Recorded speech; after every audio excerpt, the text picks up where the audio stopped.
There it is. Welcome to Get Your Popcorn Ready podcast. It's your host, Hatch, with my boy.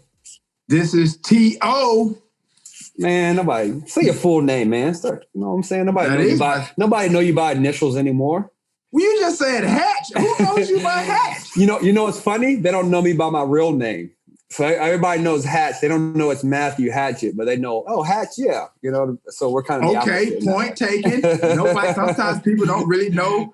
They don't know Terrell. They just know T.O. This is true. But just for the sake of the show, yes, Terrell Owens, a.k.a. T.O., welcome to Get Your Popcorn Ready. Yes, sir. Yes, sir. This week we have a special guest. We have another comedian, one of the probably top 5 in my book comedians of my time for sure. No doubt. Cedric the Entertainer is in the building, ladies and gentlemen.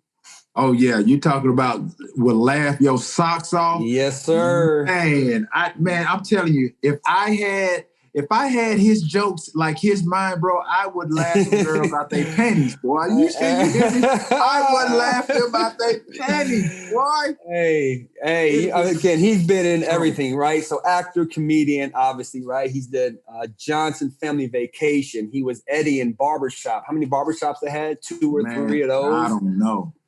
Right? He was he went as far as doing the voiceovers in Ice Age and Madagascar, as we all know how big those those type of movies, those cartoon movies are nowadays. He did Cadillac Records, Talk to Me, which is one of my favorite characters. He played a dude by the name of Nighthawk in Talk to Me, and Be Cool, right? The F. Gary Gray film back in the day with John Travolta and all them. So he's been doing it for years. I think he got into comedy in the mid '80s, but we've been seeing him on the screen and on the TV for like the last probably 20, 25 years. I'm just excited to have this dude, man. I can't wait. I know, bro. The list goes on and on and on. Like, to me, he's equivalent to me, like in the acting world. Like, he's like a Denzel Washington, but that's of comedy.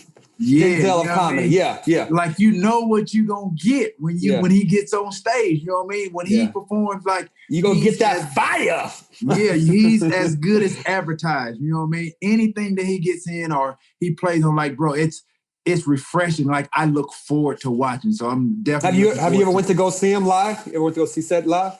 I'm trying to think. I've seen him live. I never went to a Kings of Comedy, which of course, him, Steve Harvey, D.L. Hughley, right? Bernie Mac, rest in peace. Loved Bernie Mac. That was the tour that shook the world up, right? When them four got on that tour, I mean, everybody was like, yo, this is like a Super Bowl every night. You know what I'm saying? Like, they were exactly. So big. They were, because that's when they started going to these basketball arenas and some football stadiums and do this Kings of Comedy. And filling them out. Filling them up. Because literally a comedian would go to a place, if you had 2,500 or 5,000, you're a big-time comedian. Yeah. But they was going places, 20, 30, 40, maybe up to 60, 70,000 people. Yeah. I was like, y'all killing it. And they was funny, and they delivered. They delivered every time. So, ladies and gentlemen, coming to the stage, my man, Cedric the Entertainer is in the building on Get Your Popcorn Ready podcast. And don't just forget to subscribe on the Himalaya app, wherever you get your podcasts. Oh, Hatch, you can't just introduce this guy and not promote what this guy's got going on right now. I mean, that was all his past stuff. But if you guys want to catch him now, you can catch him on The Neighborhood on CBS. They just got okayed for their 3rd season, so go check that out. And he's also on the Last OG Standing with Tracy Morgan as well. So you can check him out now, but I just wanted to get into all the stuff he used to do, because you can go on Netflix and, go to them old shows and old movies. Because, again, Barbershop is a classic, obviously, right? Yeah. People still watch Barbershop. Be Cool. People still watch Be Cool. People still watch Cadillac Records. You know what I'm saying? But, yeah, if you want to check him out now, it's The Neighborhood on CBS. Yes, sir. And again, he's been greenlit for his 3rd season. Am I right? Yes, 3rd season, Neighborhood on CBS. So, guys, please, you'd be making a huge mistake. Hilarious. It's hilarious. Check him out. Get Your Popcorn Ready podcast coming to you. I'm your host, Hatch, with my boy. Yes, sir. Welcome to Get Your Popcorn Ready. I'm right here with my guy as well, Hatch. They call him Hatchet. Hey, that's right. T.O. in the building. Hey, we got a special guest today, y'all. Ladies and gentlemen, coming to the stage. We got Cedric the Entertainer in the building. What's up, Ceddy Ced? What it do? What's up, y'all? What's happening, man? It's already fun. We just got started the pre-show crazy. People don't even know that. Hey, the pre-show is the best part. So I be trying to tell folks, you know what I'm saying? The pre-show litty up in here. All right. What's happening? Already. Yeah, man. We just keep it light. We keep it fun. Yes, sir. Obviously, you're the highlight of the day. You're the special guest. So yeah, man, we just trying to get acclimated to this new virtual way of connecting and communicating, using this platform to talk to some of our favorite people. I know from me, I can't speak for Hatch, but you're definitely one of my favorite comedians. Between you and Bernie Mac, boy, you guys, boy, I'm telling you, boy, y'all will make a guy bust some stitches. Yeah, man. I appreciate that, man. Thank you, man. Yeah, we go way back, of course, throughout your playing career, many times seeing you in different cities, coming out, you come out, support the shows. We did a lot of charity stuff together. So, always dope, man. I appreciate that. Say the same thing about both of you guys, man. Y'all did it top of your game, and that's what's dope. It's hot. I appreciate it. So, of course, again, everybody listening, they, of course, know you from Barbershop, Cadillac Records, Talk to Me, which is one of my favorite characters you played, Nighthawk. Be Cool. You had the voiceovers in Madagascar and Ice Age. And, of course, from the big worldwide renowned Kings of Comedy. But, kind of let's go back before all that, kind of tell us, like, when you started out, of course, like the Steve Harvey show, the first TV show you did, but kind of take us back so we can kind of take this journey with you. Yeah. Well, I'm from St. Louis, man. So I started in St. Louis, like, I'm going to say 87, man. Like 87, my first time actually doing comedy on stage. I'd actually went to college, had a degree. I was working at State Farm. I was the first Jake. Oh, okay, Jake. hey, you had khakis on? flat out, pleats, everything, shirt tucked in. Hey, I bet you had them joints ironed up with the crease in them too, though. Now that's so Midwest, dog. I send my khakis to the cleaners. There it is. Ask for that medium starch on there. And then yes, sir. Like boom. Yeah, so. Yeah, but then I started doing comedy in and around St. Louis around that same time, 87, 88. And then I came out to LA to host Comic View for BET. Yeah. And so that was the first time I kind of got popular, was like on the national format.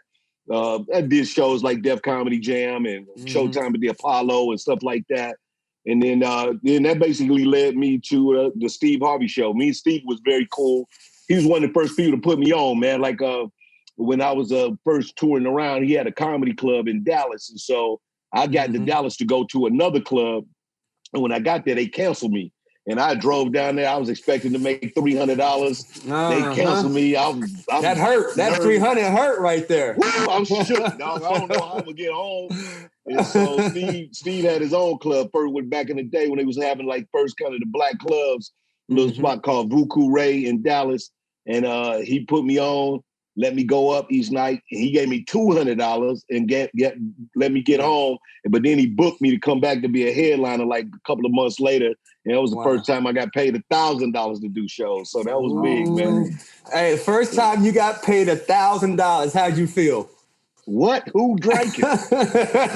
who say everybody drinks on me. Drank it, man. That's no money I ever seen, bro. Like I was like that out. Because you when you got a job, you get paid and everything, but you get checks, you get FICA, you get stuff deducted. You look at everything, but when somebody like rip you out them hundreds and put it in your hand, you like, man, come on, man, this is it right here. So, but it was good though. It was good to feel one to know that you can actually do it at a level where people consider you that valuable. And then it was just really about taking that skill set and then just kind of parlaying it over and over again. That was it. So, man. So tell me, like, how did you just know that you were funny? Like, how did you know that, there's people that are just naturally funny, and then there's people that can get on stage and they perform, they have scripts and things of that nature. But I like those people, and you're one of those guys. You can be naturally funny, and then you can have dialogue drawn up, or you can have your jokes written for you, and then you can make those funny. But what made what made you want to transition? Because it's, you know, you're talking back, you know, back in 87, 88, I'm in high school. Yeah. So obviously, you know, as you know, St. Louis, and I know there's a lot of talent that has come out of St. Louis. Yeah. Basketball, football, all, you know, sports. So what made you transition? Or, you know, obviously I'm sure you played sports in high school. What made you transition from sports to comedy? And then what made you realize that you were that guy, that talented to be on stage and make people laugh? Well, you know, I mean, a lot like everybody, you know, it was another dude that was a comedian. He used to, you know, tell me the stuff I say is funny. He'd be like, yo, man, that's funny right there. Who is that comedian? This comedian named Percy Cruz. Percy Cruz, he still be out there popping off. He's still doing his thing. He's still doing it. And so, you know, but he was one of the guys that was like, yo, and he was a pro. He was like out touring, going around. So he basically worked with me, helped me kind of shape up my set a little bit. And he actually entered my name in a competition where he was like, yo, your name on the list. If you go, you go. If you don't go. So this is one of them things where you got to decide, like, all right, cool, this is just a shot. And I went up, you know, the first time I ever did comedy, I won $500. So that was it. I was hooked after that. Was hooked. Okay. So I'm gonna go back a little bit further, because of course they say you played some sports in high school. Baseball was your sport. I get, and you know, legend has it that your first football practice you went out to, you had some church socks on. And so when you went out there in your church socks, I guess the coach was like, "You say this sport ain't for you." So So what other sports in high school was you doing though? Yeah.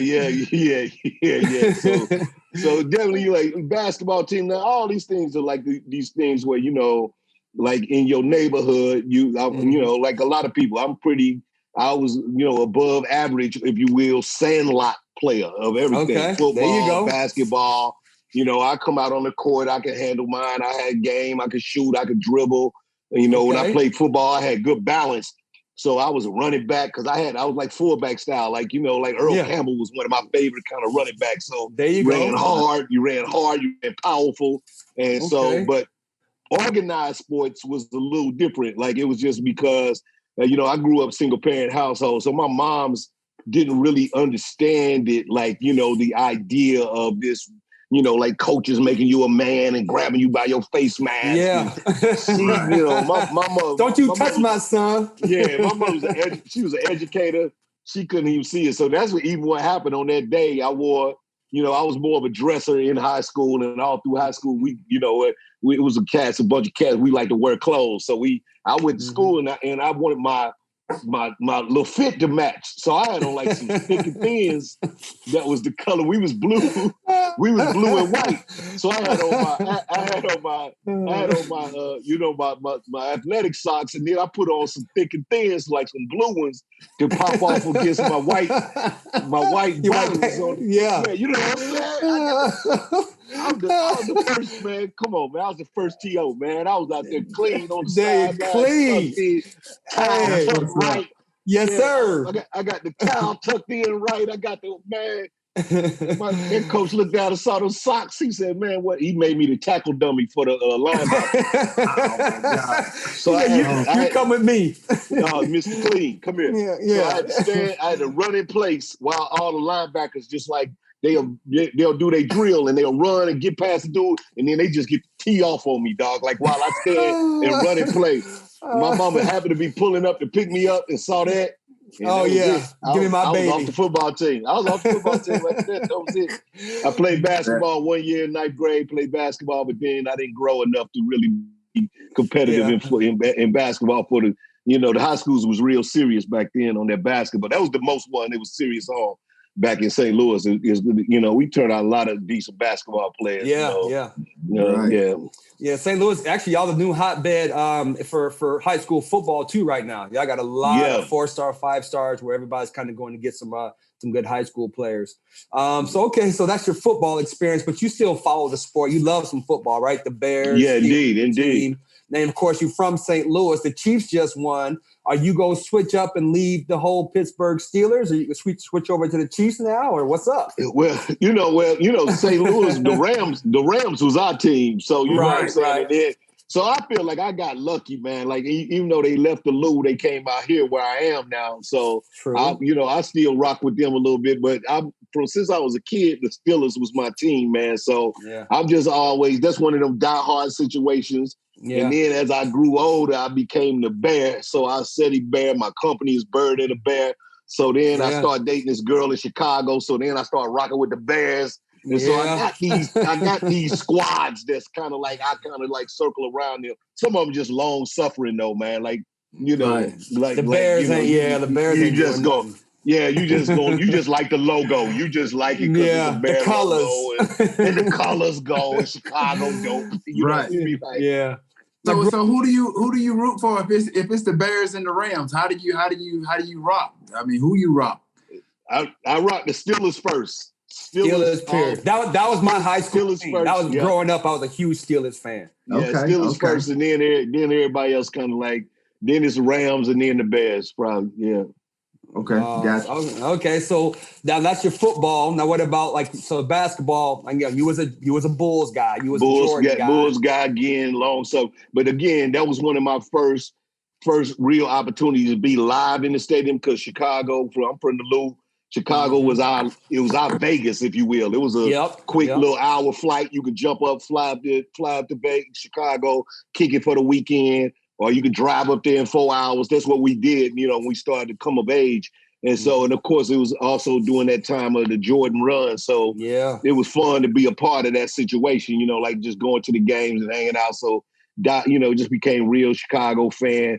And then, so I still rock with them, but then, then I like players, man. There's like when it comes down to NBA, I'm just a big fan of players. So, and then out here in LA, it's very much a Lakers town. And, my most of my family Lakers people. So, I rock with Bron them, but, Yeah, but the Clippers on the rise. I know everybody on that Laker bandwagon. I've been out here for like 8 years. So I've got a chance to really understand this is a Laker nation, understand everything that, from Magic Johnson, Worthy, all those like greats and Kobe. Now the new transition, LeBron is coming over here. So everybody's kind of rooting for him to get a championship. But there are some new sheriffs in town.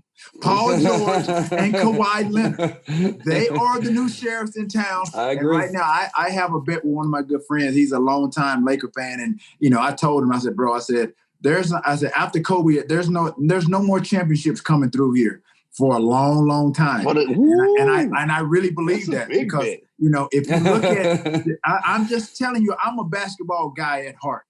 At heart, not with not physical skill at heart, but that's another thing. You go right ahead. He used to dunk out. He used to dunk out all the time. T.O. always dunking out everywhere. Said,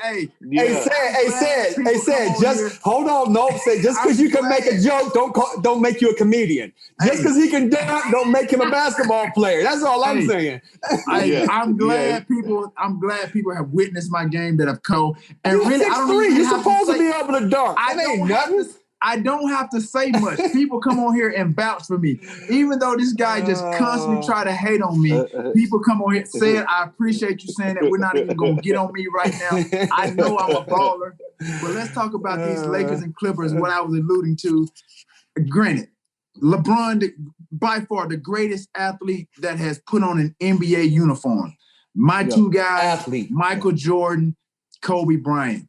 But when it comes to winning a championship, as we're talking 2020, it's going to be hard for those guys to win because, in my opinion, it's because of the lack of depth on their bench. I'm not taking anything away from AD, LeBron, but outside of that, when you talk about in comparison to the Clippers with Kawhi, Paul George, you got Lou Will, Montrez, and that depth on that bench with Patrick Beverly and everybody, I'm looking for those guys to win the championship. Said, give me your take on your Los Angeles Lakers. Yeah, I agree. I think that, when it comes down to one, you got the experience too now with Kawhi having a ring over there. And again, Paul George is, a veteran. I mean, these guys are going to be tough to beat without that. And Doc is a great coach as well. It's going to be a real tough situation to beat. I do think that I like the I like the Lakers in the sense that I feel like if they can spread the floor the way they do, they have this opportunity again that if Kawhi, like if he just don't try to kill you, if sometimes he can just chill. Sometimes that's true. Be like, you be like, yo, he quiet. His game is quiet as his personality. You be like, yo, this boy ain't saying nothing all game. So I'm thinking that I think but in a multi-game series, I'm gonna say that the Lakers can barely squeeze them out, and that's gonna be necessary. But what I feel is so much other talent in the West. That if they gonna burn themselves out, whoever they got to play, even playing Portland first. Portland, yeah. I got Portland in 6. Man. I got Portland in 6. You got Portland taking them out. I got Portland in 6 off top, and I'm gonna tell you why. As we speak right now. Don't tell me, T. Don't tell me. I got it recorded. This is just the first quarter. It is 18-4 Clippers. Why would I just that? I'm just telling you. Who the Clippers? They're playing the Dallas Mavericks. And it is 18-4. Well, again, like Porzingis and Luka. I don't know. Like I think they got an opportunity to win a game in that series and make the Clippers tighten up. They're gonna have to learn. Their whole team's gonna have to get a lot better to be able to really fight these guys off. But anytime, I always say this about sports: first quarters. That don't mean nothing. Yeah. It don't mean pro nothing, sports. dog. Yeah. I know. I just wanted to add a little something to the conversation. Where you tighten up a little bit. Tighten up your suit right quick, brother. Yeah, I do. But go ahead. No, but I like the West in general though, and I do feel I'm glad to see Toronto even without Kawhi still being very competitive. Absolutely. And they're gonna be interesting. So, but I feel like it's definitely whoever gonna win the championship coming out the West this year though. There it is. Yeah. Well, we all go ahead, T. Go ahead. Yeah. Talking about speaking of competition, comedians, like I said, I think everybody. I mean, is it similar to like how rappers, these guys, East Coast rappers, West Coast rapper? Do y'all have some of that competition amongst the comedians? Not like beef. I mean, if there is, has there ever been anything like that? And what is that like, to be a comedian? Then you're obviously, like I said, you compare yourself. Like I said, I know there's a lot of Atlanta comedians, Earthquake and all those guys that I've met out there. What is that like in the comedian world? I mean, for the most part, comedians, we operate in a very cohesive fraternity, man. Like everybody actually, unless somebody like stole your joke or it get real, like individually personal. But in general, especially all the top guys, we all root for each other. We all like, the only thing that ever really separates people is money. Like, when people start to go like, all right, cool, that.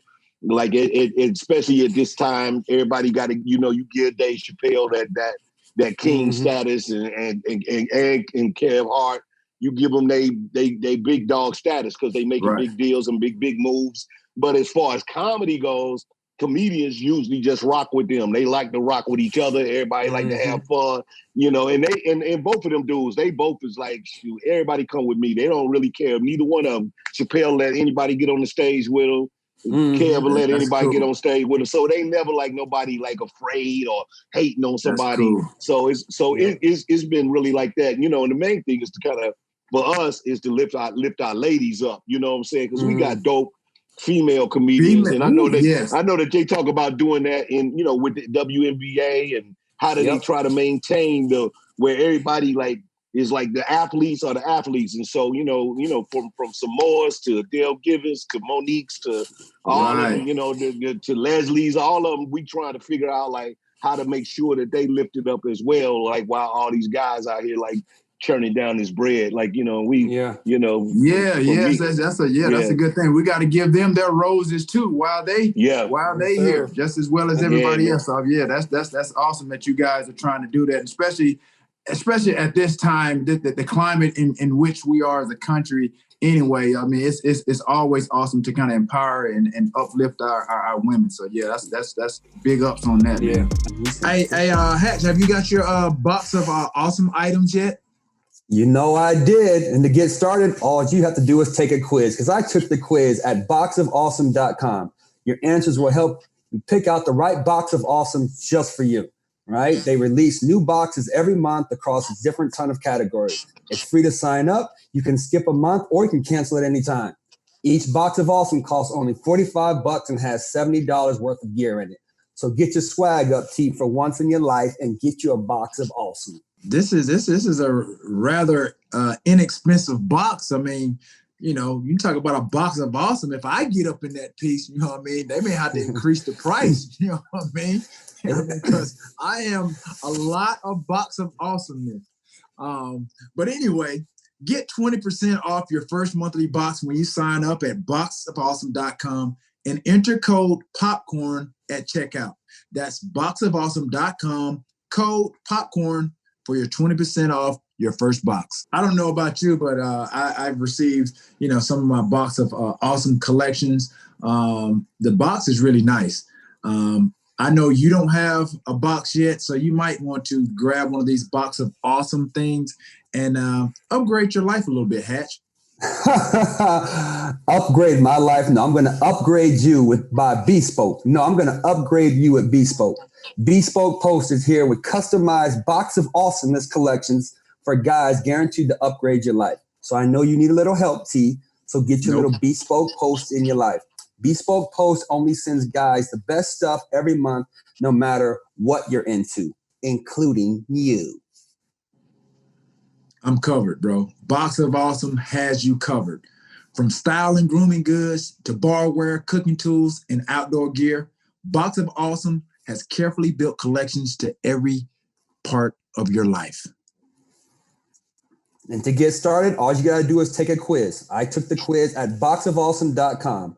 Your answers will help them pick out the right box of awesome for you. They release new boxes every month across a ton of different categories. It's free to sign up, and you can skip a month or you can cancel at any time. Each box only costs $45, but has over $70 worth of gear inside of it. So get your swag up, T.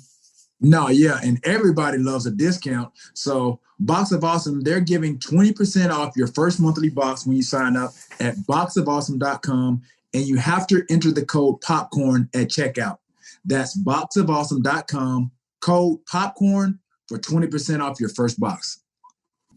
Hey, T, you know what I did get in my box of awesomeness? Got me some good cooking tools. Cooking tools? Can you Absolutely. even cook? Hey, after this box of awesomeness, I can. Hey, you might well ask for a cookbook while you're at it. Go get your swag up. The folks at Mack Weldon have created their own totally free loyalty program called Weldon Blue. Level 1 gets you free shipping for life. And once you reach level 2 by spending $200, Mack Weldon will start giving you 20% off every order for the next year. High stretch. What kind of fabrics they got? What kind of products they got up in here, Hatch? They got air knit. What? They got dry knit. What? And they got warm knit. What? Yes, sir. It's built for mobility and utility. Our high stretch fabric helps you comfortably power through your most active days. Dang, Mack Weldon got it going on, huh? Okay, I see you, Mack Weldon. I see you, Mack 10 Weldon. Oh, they also have a line of silver underwear and shirts that are naturally antimicrobial. Hatch, that means they eliminate odor. Just FYI. No, that means it can go up to space because it's used by NASA, Olympic athletes, and U.S. Special Forces. And I did say NASA. Oh, not only does Mack Weldon's underwear, socks, and shirts look good, they perform well too. How's that going for your workouts, Hatch? Not too good. I don't think a shirt's going to help me. No, not too good. I don't think underwear's going to help me. Well, that's all right. It's not only good for working out, but it's good for going to work, going out on dates, which you don't have, but for you, just everyday life. I'm looking forward to going on this website. Mack Weldon, since I'm the fashionable guy, Hatch, so I just leave this up to me. Okay. I'm not one of those guys. I'm probably not going to use the underwear This is probably TMI for a lot of people, but I don't too much wear information. Underwear. You almost made me throw up in my mouth. That's all right. I don't wear underwear, but I'm looking forward to wearing some of the hoodies, the joggers, some of the fashionable stuff. So again, I'm the best person for, being something like an ambassador, branding, marketing for Mack Weldon. I mean, they should just sign me up instead of just giving me all this free merchandise. Just, let's collaborate. Let's get me on some deals. You know what I mean?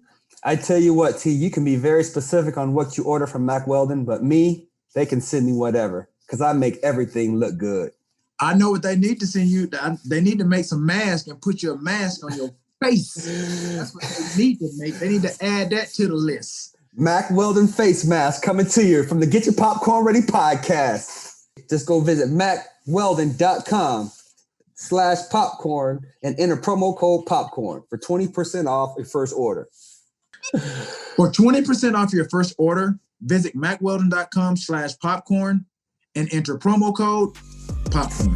Absolutely. Yeah, so of course you done traveled around, you done seen everything, performed in front of thousands upon thousands. But again, from our point of view, right, the athletes always wanted to be the actors, and the actors and comedians always wanted to be the athletes. So of course you met all the guys, playing, who play still and who don't play in the past.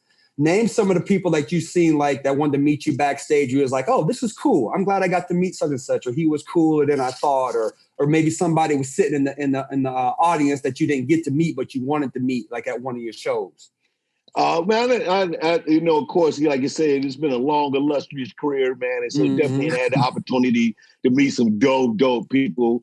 Right. Some of the fun ones I could say that I remember was again, because I'm an old school Steelers fan, was walking down the street in Miami and ran into Franco Harris. Like we was just switched up, and then Franco was like, "Whoa!" coming out this restaurant. I was like, "Yo, can't believe it!" I was like, "Yo, Franco Harris." I remember going to a Knicks game, got sit next to Odell. Like early on, so that was dope. Like when he was just the young, hot dude, and everybody was going crazy. Yeah.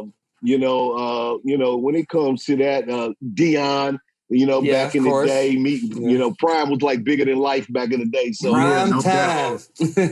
So being an opportunity to he brought me down to do a show or something.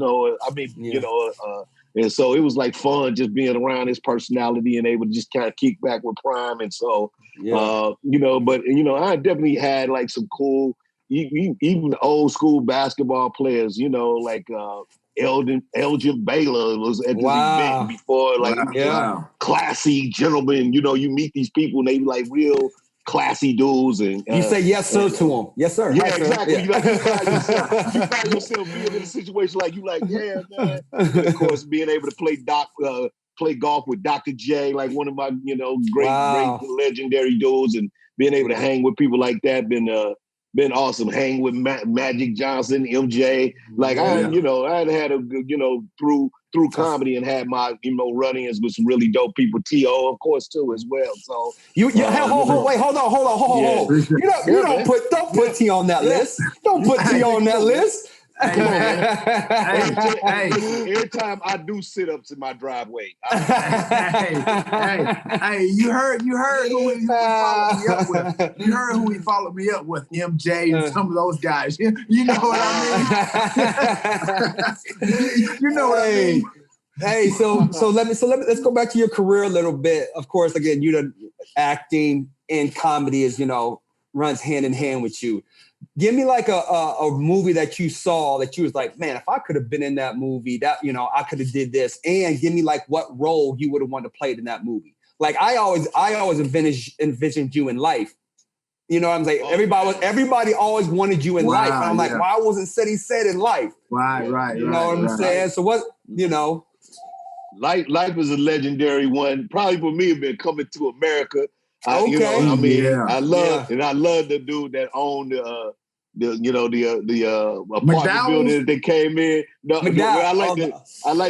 like that role. McDowell's was dope, of course, but once you see John Amos playing him, I don't even know if nobody else could have pulled it off. But I like the dude that was in the apartment building that when he came in, it was like, yo, it's a real piece of shit. Yeah, you know. And he like was in the jacuzzi and stuff. He was like, yo, like, he's like, yeah, it could have been fun. Like he switched apartments with him and all that. Yes, sir. I could have took that one up a little bit. Harlem Nights is another one you wish you had opportunity to be in, to rock the old suits and be in there with Eddie and Richard Pryor. It would have been a dope one. So you know, but it ain't too late though. What's something that you might want to put together? Like who's your dream cast? There was a cast of 4 dudes, right? You give me your dream cast in a movie. And don't leave the women out. Don't leave the women out. Yeah, you gotta throw some women up in there too.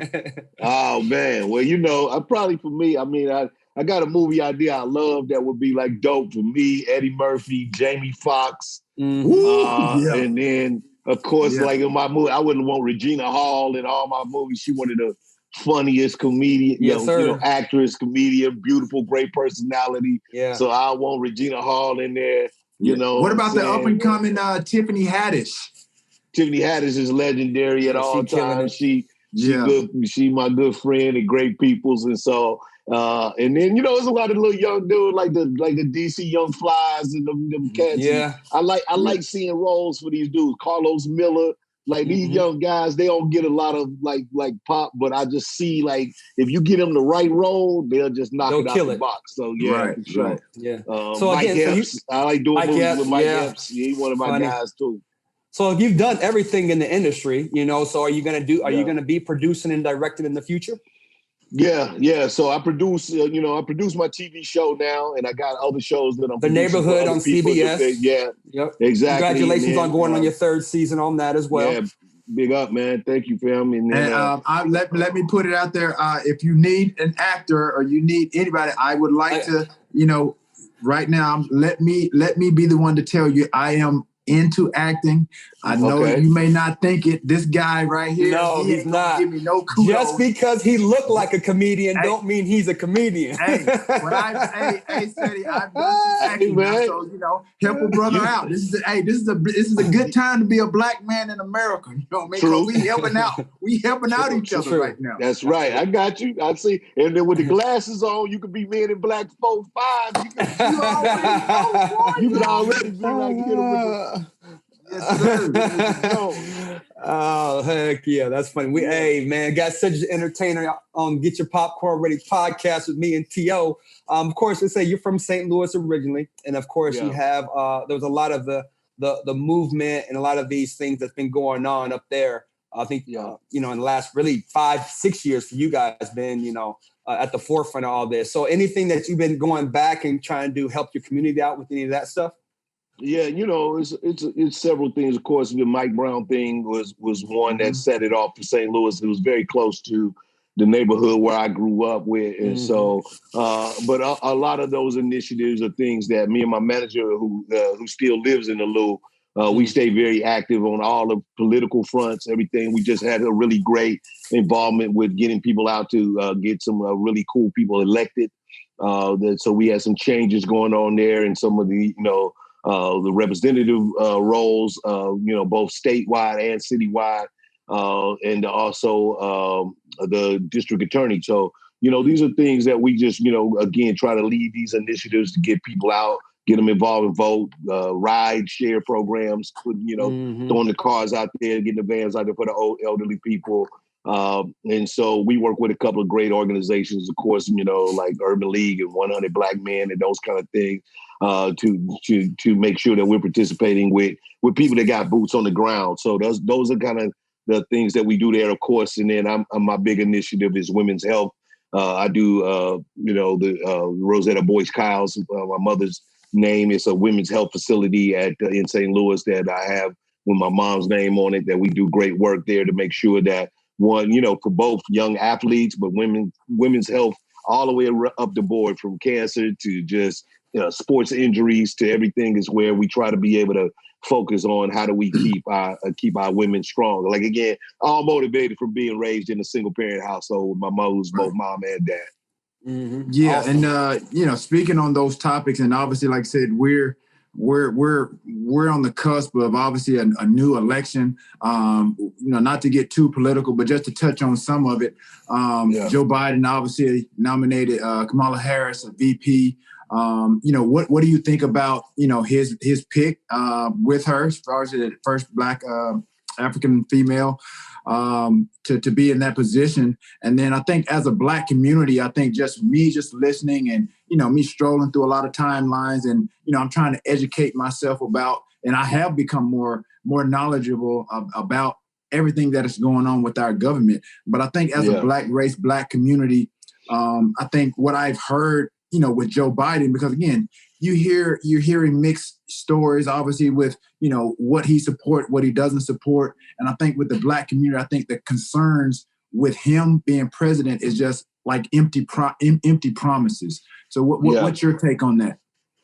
Yeah, I mean, I think, we live in a very, of course, very polarizing time now with just the way the whole world is set up. And then, of course, between, the George Floyd of it all with Black Lives Matter, it makes people, and then with 45, the way he came in, it made everybody, be separate and make you feel like, you literally can't be friends with people no more.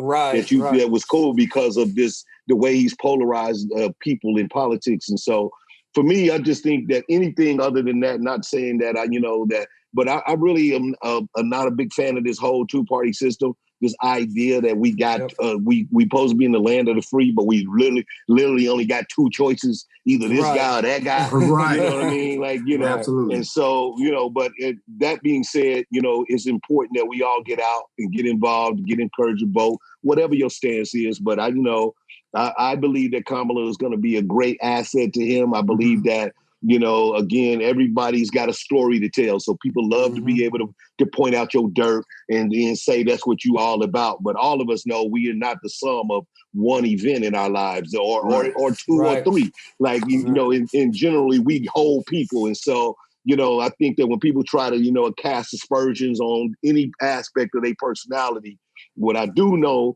is that they not this dude that's up here lying to your face, cheating, getting his boys out of jail, got 59 criminals around him, everybody a criminal, and he just do criminal stuff dead in your face. And I mean, like, what I'm saying?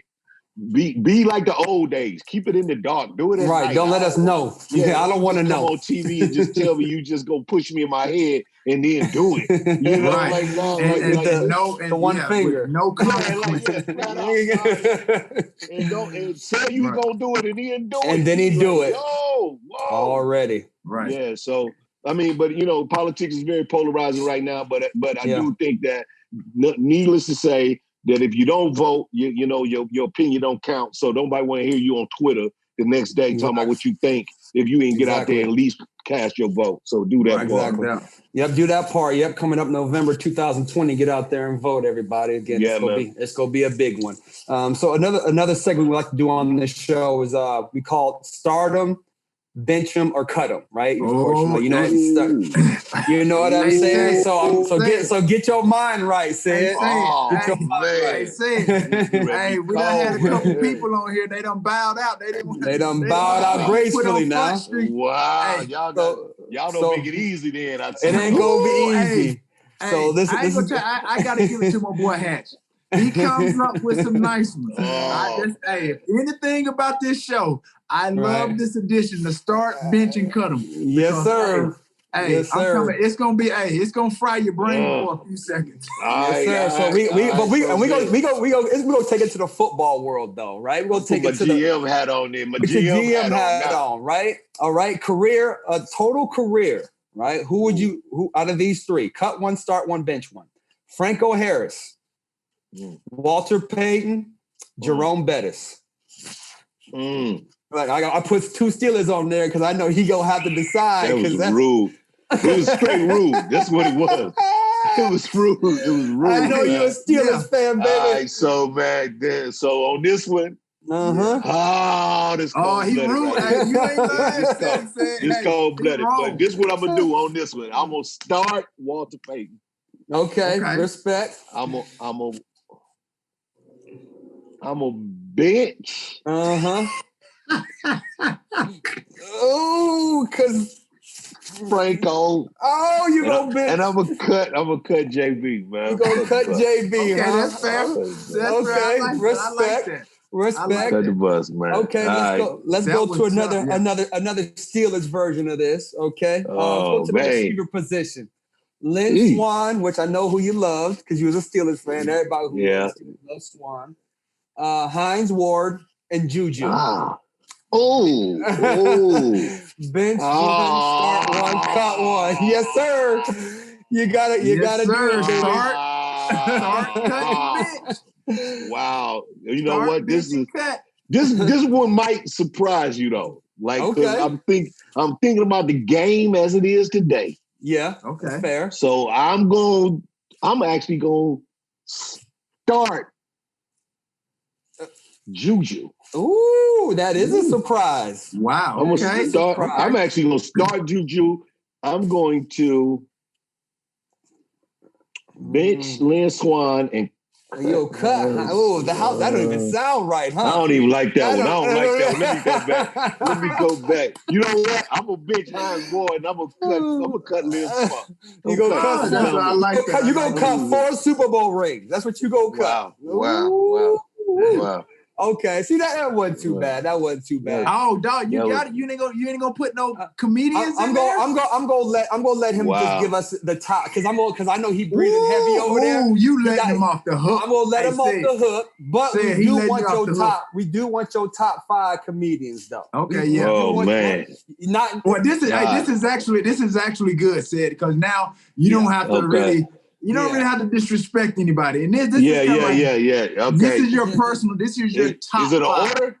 No, not in order. Any order, but just your top 5. Damn, this code right here, then, because when it comes to comedians, you got to go. Like for me, Richard Pryor, Eddie Murphy, they on their squad. Okay. I'm putting George Carlin on mine. Okay, George, legend. All right. I'm gonna go with Bernie Mac, and I'm gonna go with Chappelle.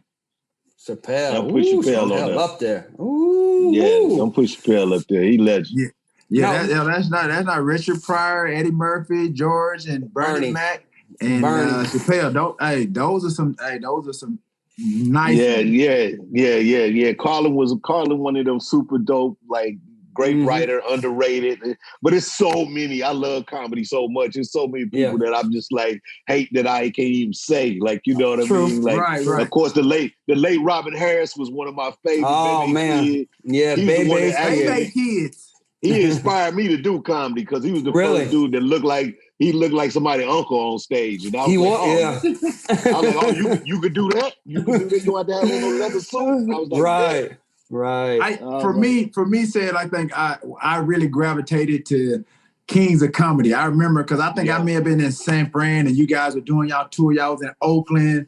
Yeah. And like I said, so I remember that, man. And man, I'm talking about, dude, I've never laughed so hard, man, to where continuously it just makes you nauseous and sick that you just having such a good time, man. And it's just especially being in a time like this, man, it makes me appreciate moments like that when you can just laugh and be around each other, man. We were so far away from talking about social distancing, man. So that was like one of my first encounters, just really just experiencing just watching you guys work. Like for me, as football players, we perfect our crafts and we do what we do on the field. But I saw that was y'all. That stage was like y'all football field. You know what I mean? It was the first time that I could say that, as a comedian, that I would liken it to be, or what I would feel it would be to be on a championship team, right? Mm-hmm. The celebration of all us together. The way we was doing arenas, we was like, it was just rock star. It was rock star comedy, man. Like one of the first kind of times, and then and the camaraderie was lit. Like everybody, me and Steve was doing the Steve Harvey show together.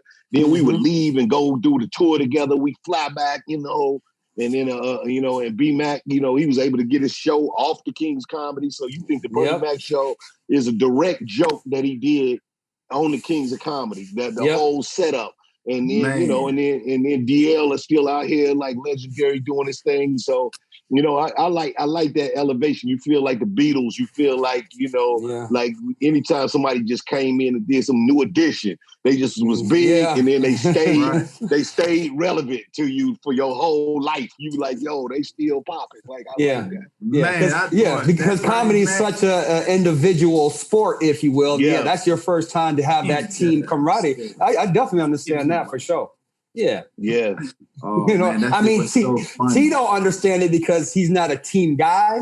So you know, he likes the individual sport himself. Wow. Whoa. You know, there's certain guys like myself and Said and you know Bernie Mac. You know, we just demand attention. Ain't no we. We come in You're and not in the we. You're not in their we. You know what I mean? And if you look at all of us, we dark skinned. You know what I mean? We capture the room. You know, we can capture the room in the dark. Yeah. You know what I mean? That's what we do. I ain't trying to hear all that. I'm paper background. You know what I'm saying? Hey, one question. With the success of Kings of Comedy, have you guys ever thought about revisiting or duplicating that? And obviously, as you said, that was a great team of people, a nucleus of people. So obviously it has to be the right people. And then if that is the case, how do you go about, you know, orchestrating that team of people? You know, I mean, we definitely talked about it, you know, of course, you know, with Bernie passing, it made it a little tough, you know, because, you know, he's just a legend. But, you know, I think that, you know, and then it's like so many people that really can fit in that category. Like, and so we always kind of talk about like, who will we do? Would it just be me, Steve, and DL and go back? And do you do like just Bernie Mac where you do a little section and just put it on the screen and let them just kind of like rock out? You know, but like for me, I always figured out if we could talk Jamie Foxx into doing comedy again, he would be the right person to me. Like, I mean, everybody else is legend. Like, you know, like Kev is his own dude doing his own arenas. Chappelle, same way. He always been like to the left. And then, you know, you can vouch for anybody that, you know, from Chris Tucker to Earthquake to Epps to anybody that you really rock with. We all love them dudes. But I think like to be a king, you almost, it had to be somebody like Fox. Like people forget that Jamie Foxx as a stand-up is one of the best too. And honestly, he's definitely dope as a stand-up.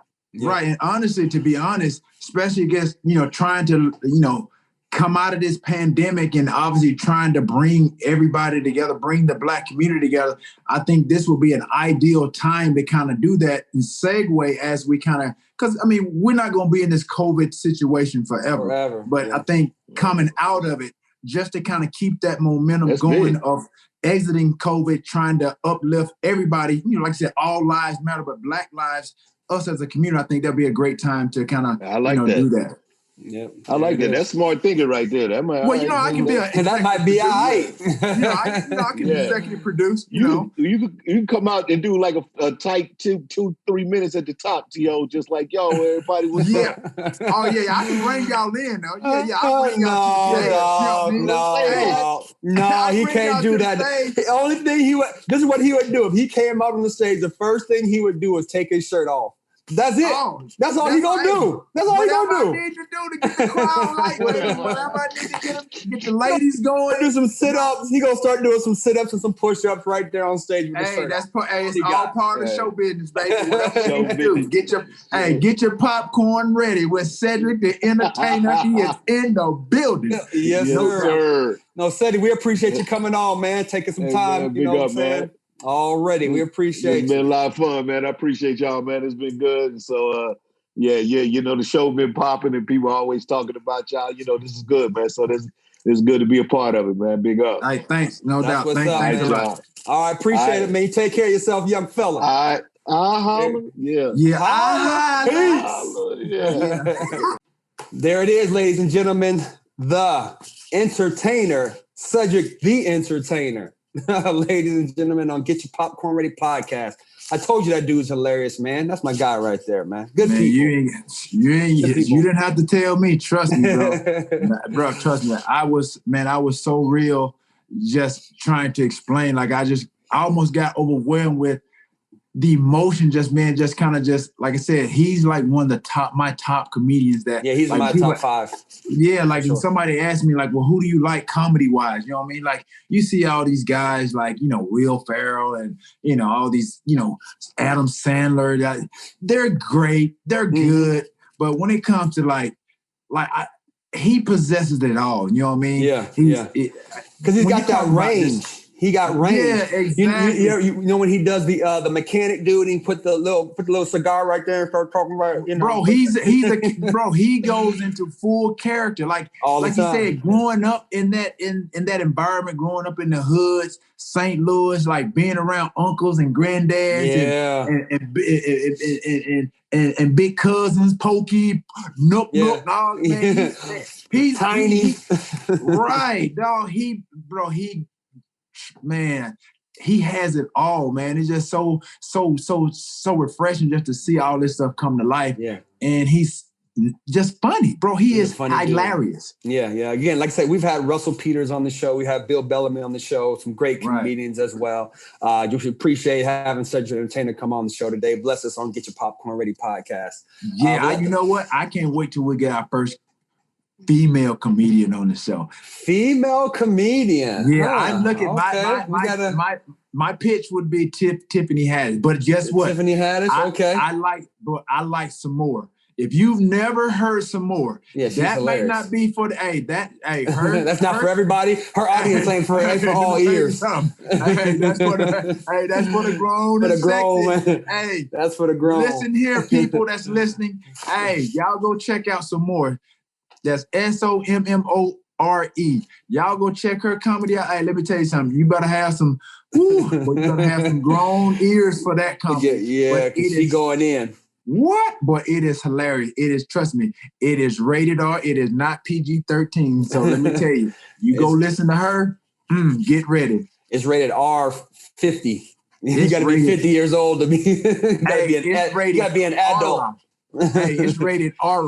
You got to be an adult. You dig? Let's get to the 3 now for Cedric the Entertainer. So again, I think number 1 for me is when he got to meet, because it was like one of my childhood heroes as well, when he said he was walking down the street in Miami and he got to meet Franco Harris. And I was like, that's funny again, because when you get stars, you look at him as a star now, you're like, oh, he doesn't really get excited to meet nobody. But yeah, you kind of go back to that moment where you met that person, you're like, oh my goodness, that's such and such, and for him to meet Franco Harris and talk about it, that was kind of funny. That kind of stood out to me. Yep. Okay, second, number 2. Before we go to number 2 though, who was your first person you got you got nervous to meet? I didn't get nervous, but I remember meeting Michael Jordan for the first time. Yeah, I remember mine too. So I met him. It was Super Bowl weekend in Atlanta. And it was Keith Sweat's. I think Keith Sweat had a club somewhere. I think it may have been on Piedmont somewhere. Mm-hmm. And all I remember, it was dark. And he was back there in the corner. And I went over and somebody came up to me like, man, you want to meet Michael Jordan? You want to meet MJ? And I'm like, yeah. So I made my way over there. And I think just how people have, when you meet somebody, then you kind of you remember certain little things. And so obviously meeting him, but then when I shook his hands was just like, people say I got big hands, but he got big hands. But I introduced myself. I was like, yo, I'm Carolina. He goes, I know who you are. You know what I mean? So that made me feel extra good. You know what I mean? But that's Michael Jordan. He's very personable if you get to know him. And like I said, I've heard people say he's an asshole, this and that and the other. We all have our moments and times. Like I said, but for me, my encounter, bro, it was, like I said, I'll never forget. Trust me, I'll never get it. I remember going up the stairs, going up in this big room. It was dark back there. And like I said, for me, just being respectful, like you were saying earlier, you say, yes, sir. You know what I mean? But that's just how I was. And I'm like, and I introduced myself and, said my name. He goes, man, I know who you are. Blah, blah, blah. I shook my hand. And that's funny. Yeah, man, the rest is history. I mean, the funny thing, that was, again, I never wanted to really meet anybody except for MJ. And it was 98, and he had just came out with the first football shoe. And it was, remember, he got Moss to sign the football guy. So MJ, hey, MJ, go come to the game. And I'm like, okay, MJ might be here this weekend. I ain't tripping. You know how you go out for that first little warm up, what everybody else is pat and go and stuff. Pat and go, so like that. So he came back in and he was already in the locker room. Man, I was over there like, okay, MJ is here. MJ is here. You know what? I felt like a girl. You know what I'm saying? So I walk over to him. Everybody was saying, "What's up?" So I walk over to him, and I just remember when I, try to say, "Hey, what's up, Hatch?" I said that in my mind, but my voice was like, "Hey, what's up, it's Hatch."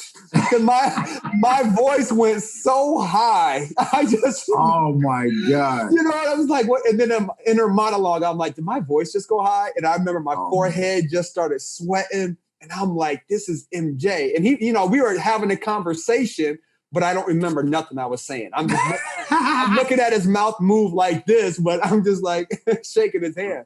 I walked away. You're a goofball. I was just like that. Because again, there's no, you go back, you wanted to meet like Tupac and back in the day. You wanted to meet Biggie. You wanted to meet, like none of those things ever moved me. But that moment with MJ, like that was it for me. I don't have to meet anybody else in the world. Man, control yourself, dog. I controlled it. My voice just went high. That's all it was, man. So, man, I mean, we as superstars, we used to that. Oh man, I was in my second year. I wasn't no superstar yet. No, I got shit. Neither was I. I can't remember what year that was that the Super Bowl was in Atlanta, but that was one of the highlights, absolutely, of my career. Yeah, and then like I said, I ended up being on part of Brand Jordan as well. Brand Jordan too, yeah.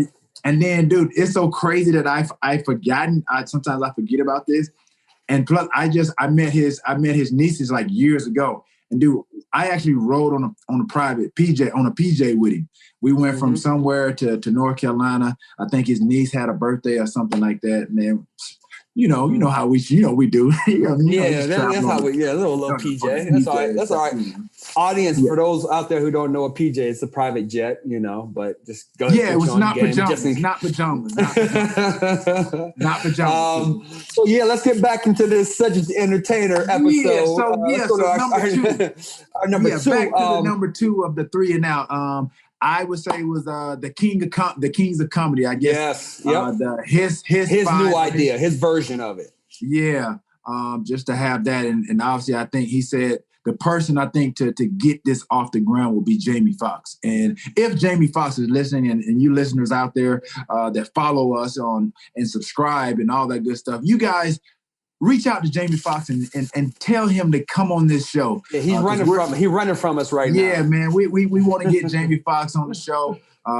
Good friend of both of us, me and Hatch. Yeah. So yeah, we understand he has a busy schedule, but everybody has time right about now during this pandemic. We have nothing but time. So you guys reach out to Jamie. Reach out, DM him, do what y'all got to do. Tell him to come on the Getcha Popcorn Ready show with T.O. and Hatch. Yeah, tell him stop running. It's all good. I think the third thing for the 3 and Out was, of course, how everybody has their stories on when they played football, and his is hilarious because he came out to the football field, but he had his church socks on. Totally different than everybody else. That goes and get hit, and then that's the end of it. Right. His is he wasn't dressed the part. Because again, he liked to consider himself one of the better dressed kids in the school. And so he's like, when I play football, I got to be dressed dressed just as good. So he kept his good socks on to match his whole outfit, his pants, his shoulder pads, helmet, whatever it was. And then he's like, when his coach seen him, it was all bad. He made him into a tackling dummy. Right. So that was fun. That's hilarious to me. His one time playing football story is actually hilarious. So right. Well, there it is, ladies and gentlemen. Thank you, Cedric the Entertainer, for coming on, blessing the show today, man. Good people, dog. Appreciate you. No doubt. There it is. Get Your Popcorn Ready podcast. Don't forget to subscribe on the Himalaya app or wherever you get your podcasts. Yes, sir. And if you want to see the video version, I know you guys and ladies out there, especially ladies, want to see our handsome faces. Definitely subscribe to my YouTube channel. That's youtube.com. Our YouTube channel, Chump.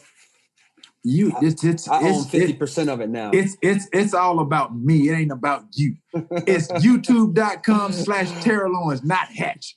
You know what? I'm surprised your YouTube channel is not called MeTube channel. It should be. Maybe I should start that. There it is. Get your popcorn ready. Peace.